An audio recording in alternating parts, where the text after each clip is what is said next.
All right, guys. So I wanted to talk about a couple of different questions that I've gotten about my experience driving for Uber, and let's go ahead and go right into this. So the first question. So actually, I still remember the first time that I ended up canceling a ride. This is when I was driving in San Francisco, and by then I had already driven probably 1,000, or it was in the definitely in the thousands of passengers that I've driven around. And most of the time, I was pretty patient, and I was a little concerned about getting kicked off the system. But sometimes the passengers really just are not very nice, and actually they speak to you really disrespectfully, and that was this passenger. So this person, I pulled up to get him into the car. They hopped in, and this is back before you knew, before the passenger had to put a destination in. So they would just hop in and kind of tell you where to go. But driving through San Francisco, there's always a lot of like buses that are shut down or streets closed. So I like to have the destination up on my screen, so that way I can avoid any kind of like road blocks or closed streets, things like that. And usually what I'll do is I'll just say, hey, how's it going? What's the address that we're going to be going to, or the intersection? And most passengers say, oh yeah, no problem. And then they just give it to you because it's like 10 seconds of their time. But this passenger, for whatever reason, was really upset at me asking. Who knows what was going on in her life, I know. But she was like, well, what does it matter to you? And just go. I'll just tell you how to go.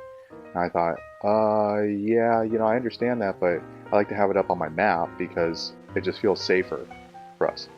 And then she was like, God, okay, fine. And then just gives me the address, and you could tell she was like really angry for me asking. This is in the Marina District of San Francisco, which is in the northern part of San Francisco.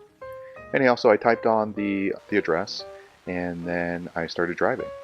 And then I asked her if she had a specific route that she prefers that I take. And then this is when it got really crazy.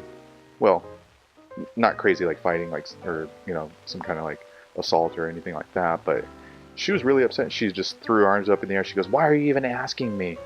Geez, you should have already, you were the one who was giving me a hard time and just wanted to map on, so why are you even bothering asking me?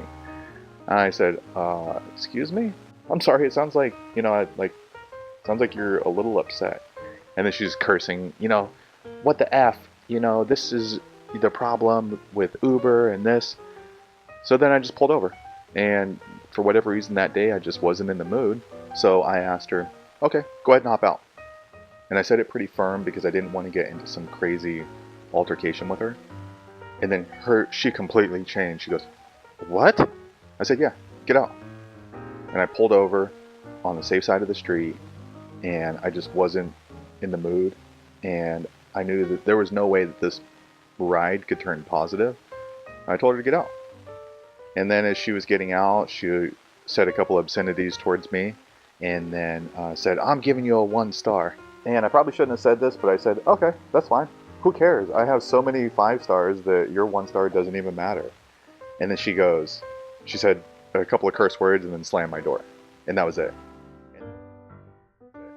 And then the next day I thought, oh, shoot, I'm going to get kicked off the system for sure. And I was kind of dreading the email and dreading the notification. But lo and behold, I never heard from Uber about that situation. Not once. So no warning, no email, nothing. So I thought, oh, well, that's good. I think that we are our own independent drivers, and we should be able to make a decision if a ride is not going that well. So after that, I decided I would go ahead and tell the passenger to leave if I felt like it was going really bad. So I ended up driving over 4,000 passengers in my experience with Uber. And then out of those 4,000, I probably kicked out 4, maybe 5 people. So each one of them was a pretty negative experience, and I decided to go ahead and tell them to get out of the car. And I'm happy that I did. And I never heard from Uber on those. So I don't know what their policy is now as far as kicking people out of your car. But yeah, that's my experience, and I feel like I made the right decision by having these people get out of the car, because who knows how sitting there with 30 minutes while someone's berating you not my idea of a good time. So I'm happy that I did that. Anyhow, that's my experience with kicking somebody out of the car or canceling a ride. So hopefully you found it useful. If you have an experience kicking a passenger out of the car, leave a comment below and let us know what happened or what the situation was. Thanks for watching. Be sure to subscribe.